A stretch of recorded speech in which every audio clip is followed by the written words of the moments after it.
Hello, you're welcome to my channel, Life with Nurse Carol. Today I'm going to take you through the endocrine system. My name is Mutes Caroline. I'm a qualified nurse, registered, and this that we are going to cover today will help you pass your exams, will help you in your management of patients with similar conditions. So stick with me as we cover this very important topic. So in the endocrine system, here we shall be covering mainly the endocrine glands and the hormones that they secrete and their effect in the body. So the endocrine system regulates the internal environment of your body, which is also called the homeostasis, through the secretion of hormones directly into your blood. When you look at the exocrine system, they'll have ducts. So that makes it different from the endocrine system, the endocrine glands. So the hormones secreted are also the chemical messengers that have effect away from the cells that secrete them. These chemicals help coordinate your body's function from metabolism to growth and development, emotions, mood, sexual functions, and even sleep. So what are the parts of the endocrine system? Stick with me and we learn more. 1. You should know that this system is made up of glands. It's a system of glands, and these work by producing different hormones that target different sites of the body to have effect. The largest gland in the body is known as the pancreas, and it's said to be 6 inches long. However, there are some glands that are as small as a grain of rice. So let's talk briefly about the different endocrine glands and what they majorly do. 1 is the hypothalamus. This gland is located in your brain and it controls your endocrine system. It uses information from your nervous system to determine when to tell other glands to produce the hormones. 2, the pituitary. This little gland, only about the size of a pea, small as it is, it has a very great job because without it, probably our bodies will be falling apart. This makes hormones that control several other glands such as the thyroid gland, the adrenal glands, the ovaries, the testicles, and it's located at the base of your brain. 3, we have the thyroid gland. This majorly, what you see in the brackets, are mainly the hormones that are secreted by this current gland. And here we have the thyroid hormones, both the T3, T4, and then calcitonin. So your thyroid is a butterfly-shaped gland in front of your neck, and it's responsible for metabolism. So whenever you think of thyroid glands, think about metabolism. Whenever there is something wrong with your thyroid, there will be something wrong with your metabolism. 4th, we have the parathyroid gland. This is mainly responsible for the secretion of the parathyroid hormones.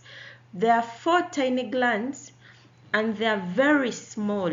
Like I said, there are some glands that are as small as a grain of rice, and these are one of them. They control the levels of calcium in your body. For your heart and kidneys, bones and nervous system to work, you need the right amount of calcium. So that's when this gland comes into play.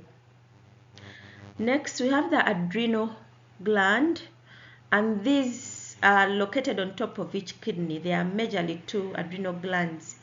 They control your metabolism through the steroid hormones, and these are responsible for the maintenance of your blood pressure, part of your sexual development. They are responsible in responding to stress and all other functions that we'll see ahead. Next is the pancreas. This, we said, is the largest endocrine gland, and it plays a significant role in your digestive system too, on top of secreting the hormone called insulin. The insulin is majorly responsible for controlling the levels of sugar in your blood, and as we go ahead we shall see how this insulin works and without it, how your body can be affected. Next, let's look at the pineal gland. This manages your sleep cycle by releasing melatonin, a hormone that causes you to feel sleepy. So melatonin is produced in response to darkness, and keeping awake in light inhibits its production. So you need to watch out if you have sleeping disorders. The ovaries, these are in women only, and they release sex hormones like estrogen, progesterone, and testosterone. Women have 2 ovaries in the lower abdomen, 1 on each side. And for the men, we have the testes. These testes make the sperm, and they release hormones called the testosterone. This hormone affects sperm production, muscle strength in men, and it's also responsible for your sex drive.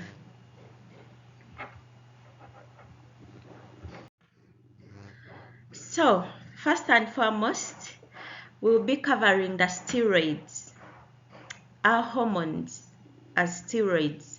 So these are produced by your adrenal cortex, and this is part of the adrenal gland.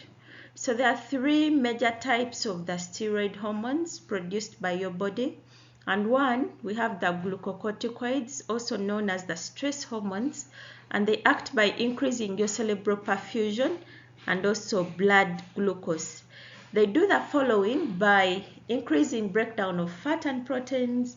They inhibit insulin production, because we all know that insulin will increase glucose uptake by the cells, so reducing the glucose in blood. So the effect of glucocorticoids and insulin is inversely related. They also do the following by affecting your mood and also causing immunosuppression. So next is our mineralocorticoids, also known as aldosterone hormone. This, together with the RAS system, works by retaining water and sodium in the kidneys and also enhancing the excretion of potassium. Next, we have the sex hormones as we listed them above. These help with the female and male sex characteristics that we see at puberty. So how do we remember our diseases that are caused due to too much or too little steroids in the body? One, we'll have Cushing disease, and then we have Addison's disease. So how do you remember this? Every time you have a pillow that has too much fiber, it's Cushing. So in the same way, if you have too much steroids, we get Cushing disease. And my memory lane for this is, I have too much steroids, my account is Cushing. Then if my body is not producing enough steroids, usually we get a disease called Addison's. So my memory lane would be, if I don't have enough steroids, please add me some sons, because most of the steroids that are given end in sons. Okay? So also you should note that every time we talk about Addison's disease, whatever you're going to do, think about shock in the management, in anything that you're going to handle around this patient. Think about shock. So let's look at our Cushing account in details, which is what they call the Cushing disease. This is an endocrine disorder that is characterized by excessive adrenocorticotropic hormone, and this hormone is produced by the pituitary, and it's responsible for activating or stimulating the adrenal gland to produce the cortisol. So in case this is elevated, it means there is also going to be elevated cortisol production in the body. So what are some of the causes? We have tumors in the pituitary. Then we have some ectopic producing tumors. So these are rare. However, there are some organs that may take up the function of the pituitary, similar function to produce the ACTH. For example, the lungs, the pancreas, the thyroid, or the thymus glands. Then we have the adrenal gland tumors or disease, and also rare but exists, the familial Cushing syndrome. So if we have too much cortisol in the body, what happens? One, these patients will present with immunosuppression and hence increasing their risk of infection. There will be hyperglycemia, just like we said, it has an opposing effect with insulin. So there is more increased glucose in the blood.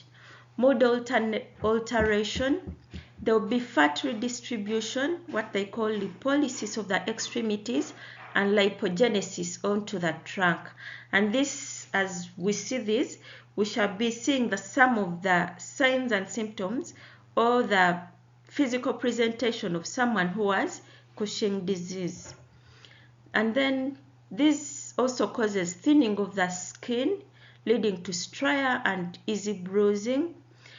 Cortisol also inhibits calcium absorption, so we shall present with lots of issues with our bones because they're not getting enough calcium.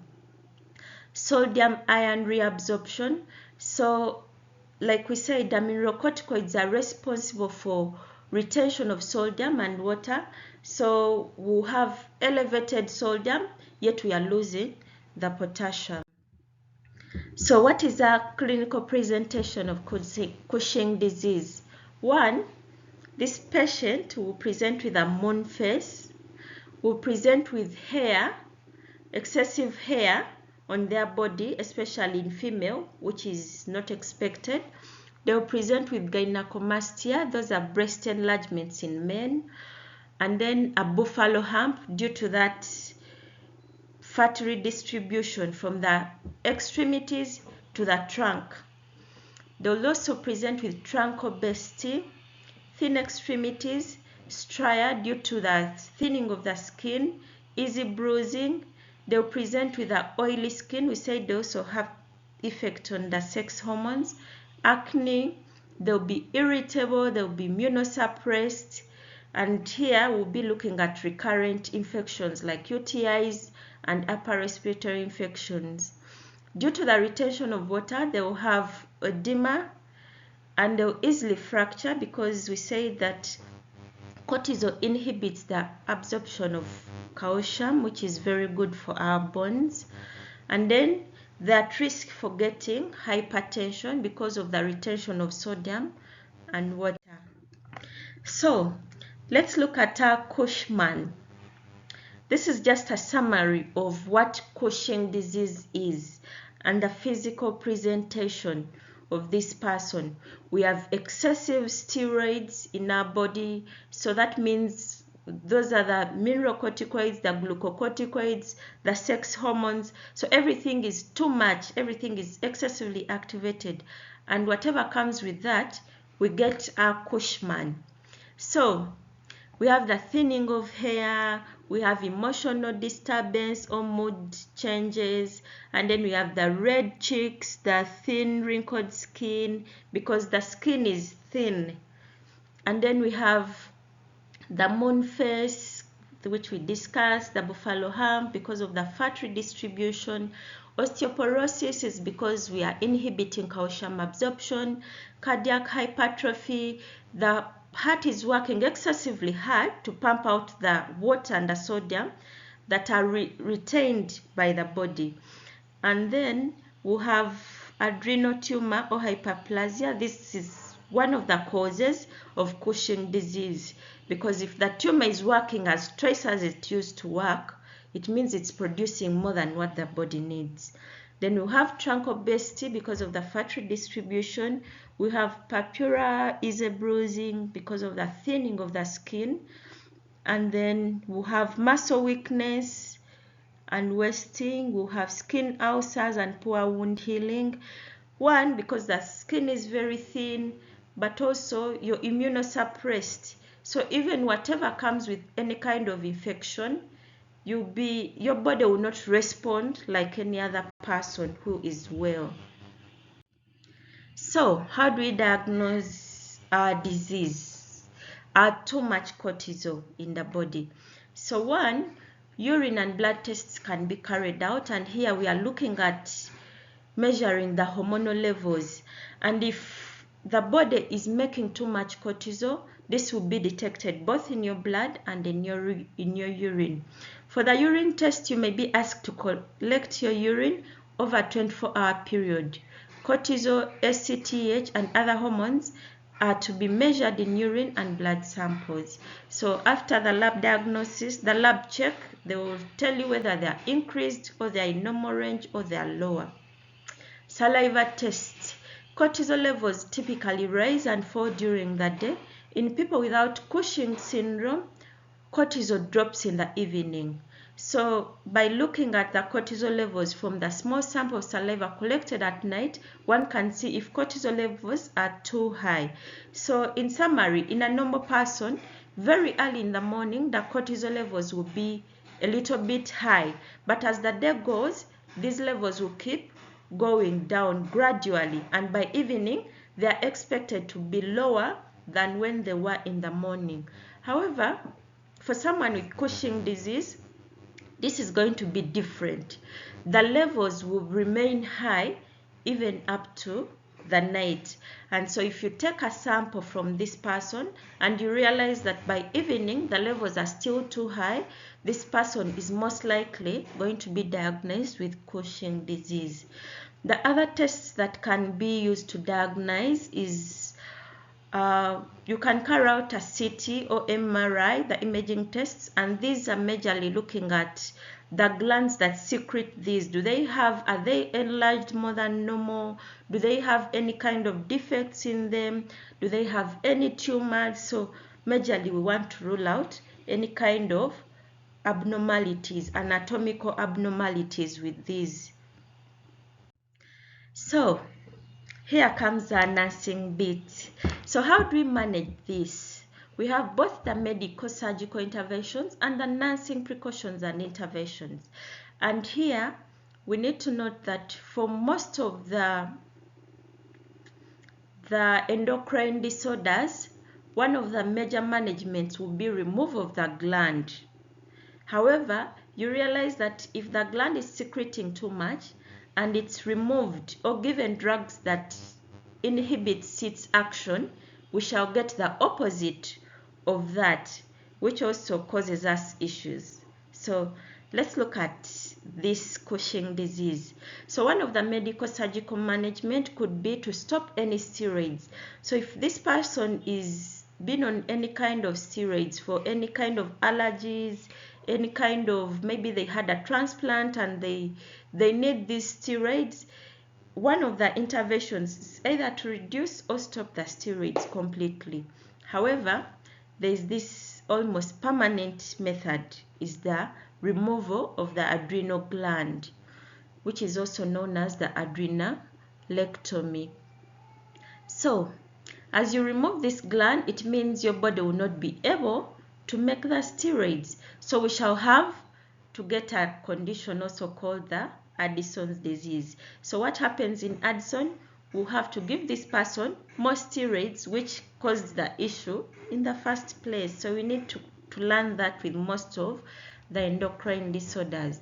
So as nurses, we say this person is immunocompromised, this person is at risk for breaking their bones, this person has a thin skin, this person has mood and tempers, this person is retaining a lot of fluids and sodium. So as a nurse, what is our intervention here? How do we manage this patient? One, you need to monitor for signs of fluid overload and manage accordingly. And you can do this by monitoring the input and the output. Also, you need to advise these people to avoid high impact sports because we say they easily bruise and also their bones are not the strongest. So the more risk for fractures, the risk for fractures in these people is quite high. So let them avoid high impact sports like football and any other.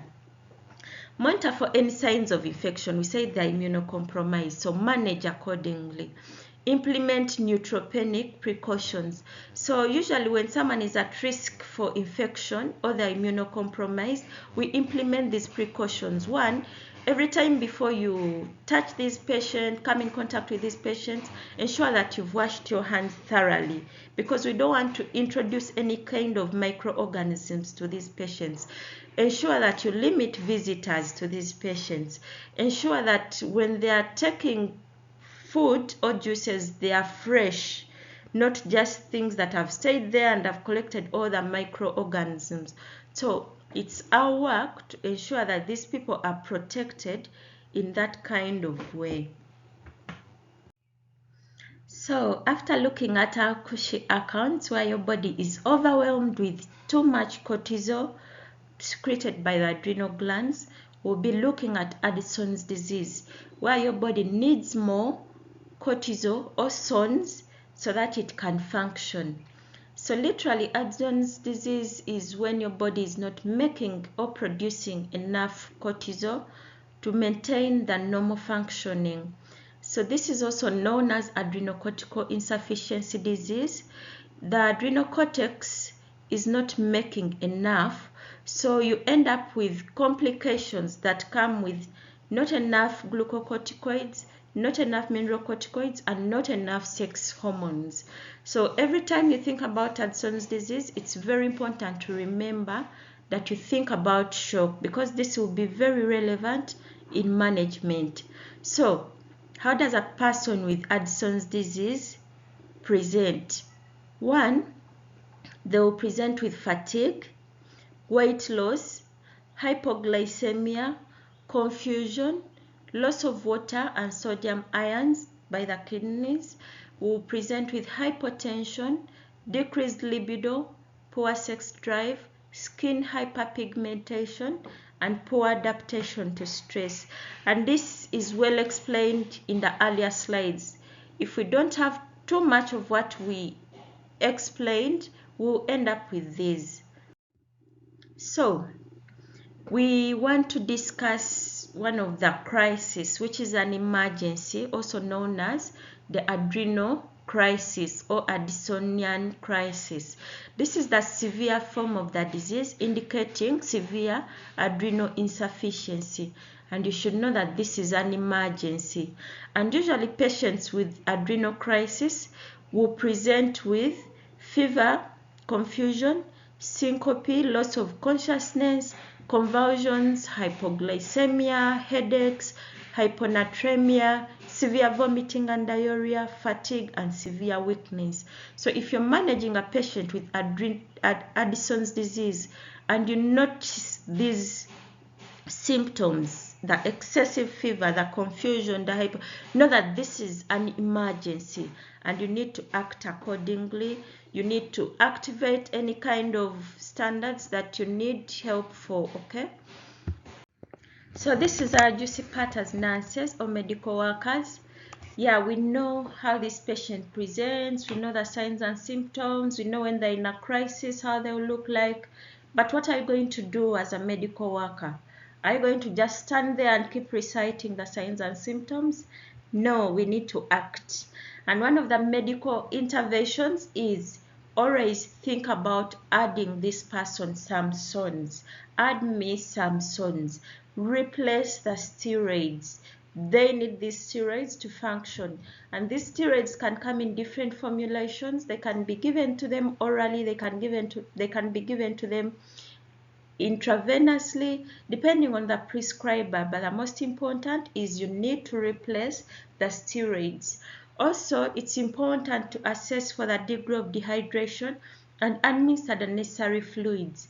This person has lost fluids because they are unable to retain the water and the sodium. So they are at risk for dehydration. So assess for any signs of dehydration and manage accordingly. Also, as nurses, you need to think about shock. I said every time you hear the word Addison's disease, think about shock. It's going to help you with your management. It's also going to help you in monitoring this patient very closely, because like any other patient who has shock, you need to be there anytime monitoring their vitals. You need to replace their fluids. You need to manage their hypoglycemia. Just like we said that the cortisol is very important in increasing your blood glucose levels. So if we don't have this cortisol, this patient is at risk for hypoglycemia. So manage that with the necessary fluids. Increase their sodium intake. This can be given orally, or they can be given in form of fluids like normal saline. Also monitor their input and output. Ensure that you take their daily weights, because it will help you know whether they're retaining too much or they are losing too much. Administer the necessary prescribed drugs. As a nurse, it is our role to prescribe. It's our role to give the prescribed drugs, and if we fail to do that on time, it's termed as negligence. So do your work as a nurse. If it's prescribed, ensure that it's given. Also, it's very important to closely monitor their vitals. All the time, this patient is at risk of shock. So as we move forward, we shall be discussing more about the endocrine system. This was just the start. However, look out for more videos on the endocrine system. Thanks for watching. Next on our video, we shall be covering the antidiuretic hormone, its effect, and the diseases that we get if we have too much or too little. Thank you for watching again. Life with Nurse Carol. Watch, share, and subscribe. See you next time. Love you all.